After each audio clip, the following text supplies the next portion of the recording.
మన ప్రభు అయిన యేసుక్రీస్తు పరిశుద్ధ నామములో ఈ పాడ్కాస్ట్ ద్వారా వాక్యం వింటున్న ప్రతి వారికి నా హృదయపూర్వకమైనటువంటి వందనాలు. దేవుడు మిమ్మను దీవించునుగాక.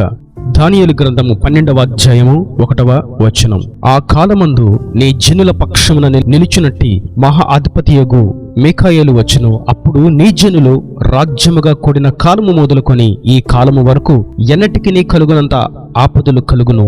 అయితే నీ జనులలో గ్రంథమునందు దాఖలైన వారెవరో వారు తప్పించుకొందురు. చదివినటువంటి వాక్య భాగం, ఆయన గ్రంథమందు ఎవరైతే దాఖలయ్యి ఉంటారో వారు ఆపదలలో నుండి, శ్రమలలో నుండి, నరకము నుండి, పాతాళము నుండి తప్పించబడతారు, దేవుని ఉగ్రత నుండి తప్పించబడతారు అనేటువంటి మాటను మనం ఇక్కడ చూస్తున్నాం. ఆయన గ్రంథమందు దాఖలవుట అనగా ఎవరైతే ఆయన నామమును నోటితో ఒప్పుకొని హృదయమందు విశ్వసిస్తారో, ఆయన రక్తంలో కడగబడి ఆయన రక్త మాంసములలో పాలిభాగస్తులు అవుతారో వారు గ్రంథమందు దాఖలైన వారు. ఇంతకీ ఆ గ్రంథమందు దాఖలైన వారు అని అన్నప్పుడు ఎవరు ఆ గ్రంథమందు దాఖలవుతారు అనే విషయాన్ని మనం బైబిల్ గ్రంథంలో చూసినప్పుడు మరొక విషయాన్ని మనం గమనించగలుగుతాం. అదేదనగా యెషయా గ్రంథం 4వ అధ్యాయము 3వ వచనం. సియోనులో శేషించిన వారికి, యెరూషలేములో నిలువబడిన వానికి అనగా జీవము పొందుటకై యెరూషలేములో దాఖలైన ప్రతి వానికి పరిశుద్ధుడని పేరు పెట్టుదురు.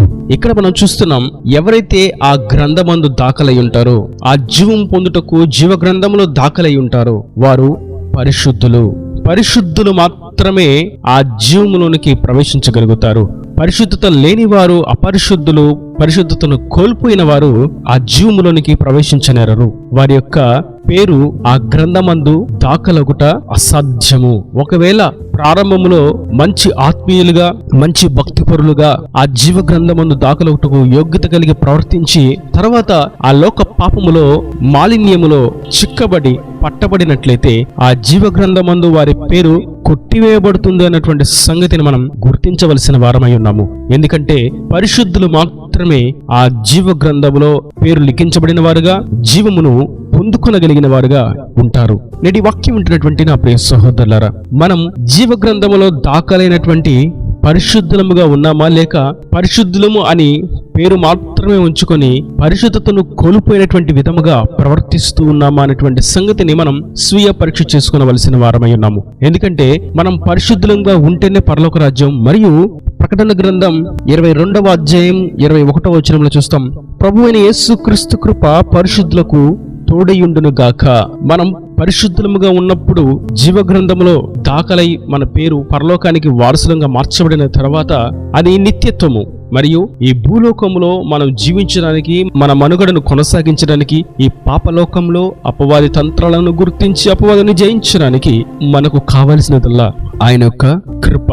ఆయన కృప ఎవరికి తోడుగా ఉంటుంది అని చూస్తుంటే పరిశుద్ధులకు ఆయన కృప తోడుగా ఉంటుంది. ఒకవేళ పాపులకు తోడుగా ఉన్నట్లయితే పాపులు ఆ పాపంలో ప్రావీణ్యతను పొందుకుంటారు. పాపులు అపరిశుద్ధతలో ఉన్నత స్థానానికి చేరుకుంటారు. కనుక పాపులకు కృపను తోడుగా ఉంచడం అనేది ఎంతో చెడ్డదైనటువంటి అంశము. కనుక దేవుని యొక్క కృప ఎంతో విలువైనది, శ్రేష్టమైనది, శుభకరమైనది. ఆయన కృప మనం పరలోకంలో చేరాలి అని ఉద్దేశించి ఉన్నది. మనం పరలోకానికి వెళ్ళటం మట్టుకు కాదు గాని ఈ లోకంలో పరలోకానికి వెళ్ళడానికి కావలసినటువంటి యోగ్యతను, జయ జీవితమును, పరిశుద్ధ జీవితమును జీవించడానికి ఆయన కృప పరిశుద్ధులకు తోడై ఉంటుంది. కనుక మనం జీవమందు పాలిభాగస్తులము కావాలంటే, జీవ గ్రంథంలో మన పేరు లిఖించబడాలి అని అంటే మనం పరిశుద్ధులముగా మార్చబడాలి. మనం పరిశుద్ధులముగా మార్చబడ్డానికి ఆయన స్వరక్తమిచ్చి కొన్నటువంటి సంఘం పేరు పెట్టి మనలను పిలుస్తున్నది. ఆ సార్వత్రిక సంఘంలోకి మనం చేరిన వారంగా, ఆ సత్య సహవాసంలోనికి మనం చేరిన వారంగా, ఆ తండ్రి సహవాసంలోనికి మనం చేరిన వారంగా, పరలోకానికి తీసుకెళ్లేటువంటి గవిని ఇదే అని గుర్తించిన వారముగా, ఆయన మన నిజమైనటువంటి స్వాస్యమని, పరలోకానికి తీసుకెళ్లగలిగినటువంటి వారధి అని గుర్తించిన వారముగా ఆయన చెంతకు మనము చేరినట్లయితే ఆయన మనలను పరిశుద్ధులుగా మారుస్తాడు. ఎవరైతే వారి పాపములను ఒప్పుకుంటారో, ఎవరైతే వారి యొక్క అవిధేయతను దేవుడి దగ్గర సరిచేసుకుంటారో, ఎవరైతే వారి గత కాలంలో ఉన్నటువంటి చీకటి అనుభవములను విసర్జిస్తారో వారికి ఆయన పరిశుద్ధులని పేరు పెడతారు. అందుకే మన అపోస్తలుల కార్యాల గ్రంథంలో చూస్తాం, పేతురు తన మొదటి ప్రసంగంలో చెప్తాడు, మీరు మారు మనసు పొందండి, మీ పాపాలు విసర్జించండి, మీ పాప క్షమాపణ కొరకు మీరు బప్తిస్మము పొందండి, అప్పుడు మీకు పరిశుద్ధాత్మ అనేటువంటి వరం అనుగ్రహించబడుతుంది అని. దాని యొక్క అర్థం మనం పరిశుద్ధంగా మార్చబడాలి అంటే ఆయన రక్తంలో కడగబడాలి. ఆయన రక్తంలో కడగబడాలి అని అన్నప్పుడు దానికంటే ముఖ్యముగా మన పాపాలను ముందు ఒప్పుకోవాలి. పాపాలను ఒప్పుకోకుండా, సరిచేసుకోకుండా, పాపాలను కూర్చున్నటువంటి పశ్చాత్తాపం మనలో కలగకుండా, దేవుడు సత్యమై ఉన్నాడు అనేటువంటి విషయాన్ని మనం ఆత్మీయ స్పృహ కలిగి లేకుండా బాప్తిస్మము తీసుకున్నట్లయితే ఆ బాప్తిస్మం వల్ల కలిగేటువంటి ప్రయోజనం శూన్యము. కనుక నేటి వాక్యం వింటున్నటువంటి నా ప్రియ సహోదరులారా, వాక్యం మనకు తేటగా సెలవిస్తున్నది. మనం జీవంలోకి ప్రవేశించాలి అంటే జీవ గ్రంథంలోకి మనం దాఖలవ్వాలి. మన పేర్లు దాఖలవ్వాలి, మన పేరు లిఖించబడాలి, మన పేరు ఆ పుస్తకములో ఎక్కించబడాలి. ఆ పరిశుద్ధమైనటువంటి పుస్తకములో గ్రంథమందు మన నామం చేర్చబడాలి. అప్పుడు మాత్రమే మనం పరిశుద్ధముగా మార్చబడతాం. మనం పరిశుద్ధంగా మార్చబడినప్పుడు మనకు ఆయన కృప తోడుగా ఉంటుంది మరియు ఆపదల నుండి మనలను తప్పిస్తుంది.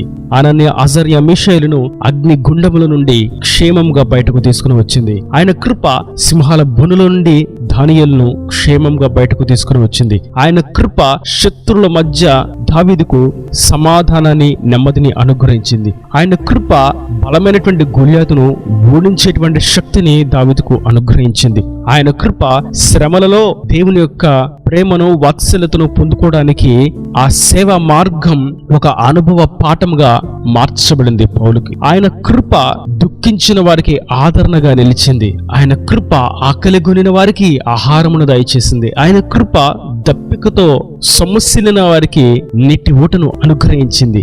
ఎండిన భూమిలో విస్తారమైనటువంటి జలములను, ఎడారిలో నీటి బుగ్గలను పుట్టించింది ఆయన యొక్క కృప. కనుక మనం ఆయన సన్నిధిని చేరిన వారముగా, ఆయన రక్తంలో కడగబడి బాప్తిస్మం తీసుకున్న వారముగా, పరిశుద్ధులముగా మార్చబడినట్లయితే, ఒకటి, మనం ఆపదల నుండి, ఇబ్బందుల్లో నుండి, శ్రమలో, శోధనల నుండి తప్పించబడతాము. శ్రమలో తప్పించుకుని మార్గమును కూడా ఆయన మన ప్రక్కనే పెడతాడు. శోధనను జయించేటువంటి శక్తిని అనుగ్రహిస్తాడు. మరియు మనం పరిశుద్ధులంగా మార్చబడిన తర్వాత ఆయన కృప మనకు తోడుగా ఉంచుతాడు. కనుక ఆయన కృపను పొందుకుని తెలిసిన, ఇప్పుడున్నటువంటి ఈ శ్రమలను జయించాలి, అధిరోహించాలి అని ఆలోచించిన మనం పరిశుద్ధులముగా మార్చబడటం ఒక్కటే పరిష్కారము. ఆర్థిక ఇబ్బందులతోనూ, ఉద్యోగలేమితోనూ, వ్యాపార నష్టాలతోనూ, అనారోగ్య సమస్యలతోనూ, కుటుంబ కలహాలతోనూ, సంతాన లేమితోనూ, ఈర్ష్య, పగ, ద్వేషాలతోనూ, మాదక ద్రవ్యాలతోనూ, లోక మాలిన్యముతో పట్టబడి చిక్కబడినటువంటి అనుభవాల నుండి మనం విడుదల పొందాలి అని తలిచినట్లయితే పరిశుద్ధులముగా మార్చబడట ఒక్కటే పరిష్కారము. ఆయన పరిశుద్ధ రుద్రముతో శుద్ధి చేయబడట ఒక్కటే పరిష్కారము. జీవ గ్రంథమందు మన పేరు లిఖించబడట ఒక్కటే పరిష్కారము.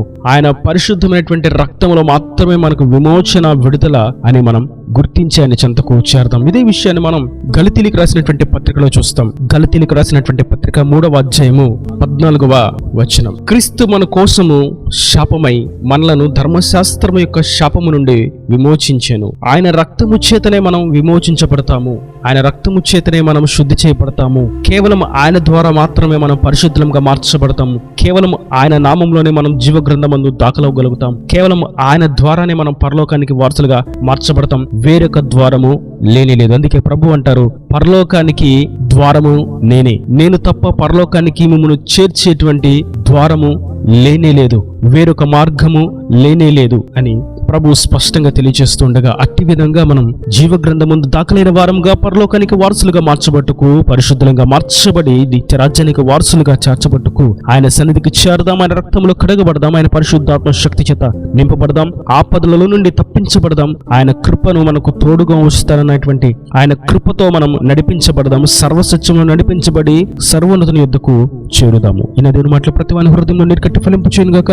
ఆమేన్. God bless you. తలలో వంచి కన్నులు మూసినట్లయితే మీ కొరకు చిన్న ప్రార్థన. ప్రేమ స్వరూపి కరుణ కటాక్షంగా నా తండ్రి, నా ప్రభు ఈ వాక్యాన్ని ప్రతి వారిని మీరు నిండారులుగా దీవించండి, ఆశీర్వదించండి. జీవ గ్రంథమందు దాఖలైన వారు ఆపదల నుండి తప్పించబడతారని, పరిశుద్ధులుగా మార్చబడతారని, జీవ గ్రంథమందు దాఖలై పరిశుద్ధులుగా మార్చబడిన వారికి నీ కృపను తోడుగా ఉంచుతామని మీరు సెలవిచ్చారు. ఈ వాక్యాన్ని ప్రతి వారికి నీ కృప తోడుగా ఉంచి నిత్య రాజ్యానికి వారసులటకు, నీ జీవ గ్రంథమందు వారి పేరు లిఖించబడుటకు, దాఖలవుటకు కృప దయచేసి ప్రతి వసతుల అక్కర్ను నీ మహిమశలో తీర్చి నీ రాకడ రాజ్యాన్ని సిద్ధపరచమని యేసు పరిశుద్ధ నామమున ప్రార్థించి వేడుకుంటున్నాను తండ్రి.